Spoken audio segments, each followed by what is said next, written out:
Meu filho fala não pra tudo. Vive me desafiando. Será que ele tem transtorno desafiador opositor?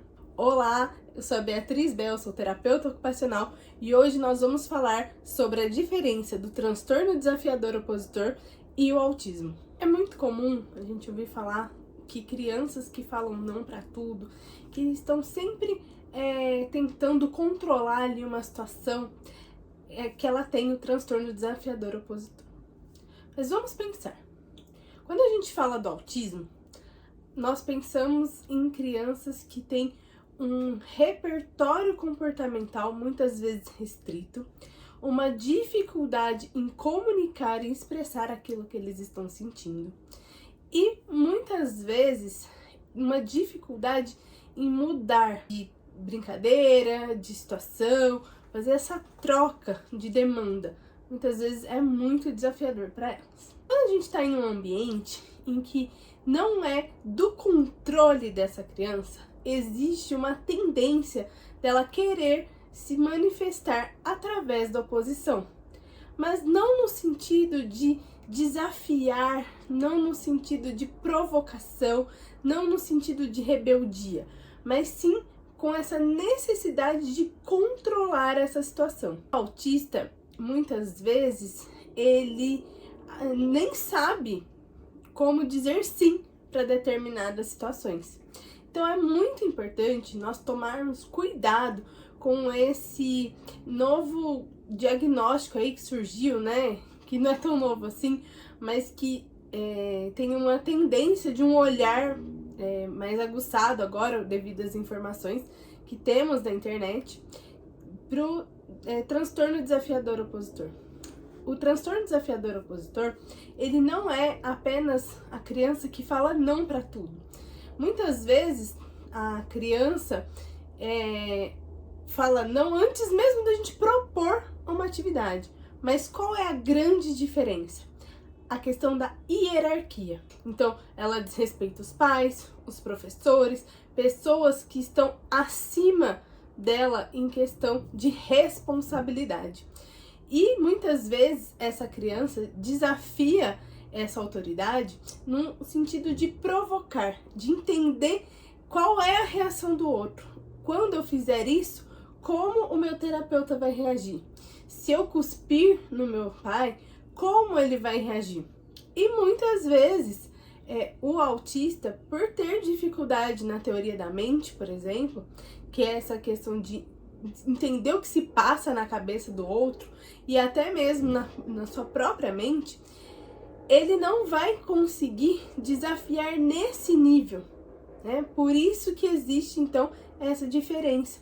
E o TOD e o autismo juntos não é tão comum quanto a gente pensa, né? Assim como o TDAH. Muitas crianças com TDAH, devido à impulsividade, à hiperatividade, têm um comportamento um pouco desafiador, o que é comum, inclusive em crianças com desenvolvimento típico, mas ela não tem esse sentido de provocação, de querer uma reação de volta, daquela coisa de eu vou agir para ver como você reage.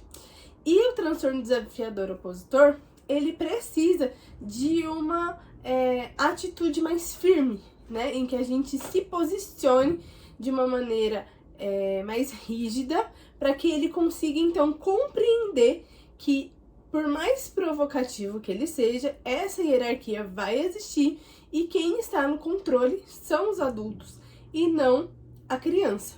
Isso é muito importante para a gente pensar em como nós vamos tratar, né, as nossas crianças dentro do ambiente terapêutico e também em casa.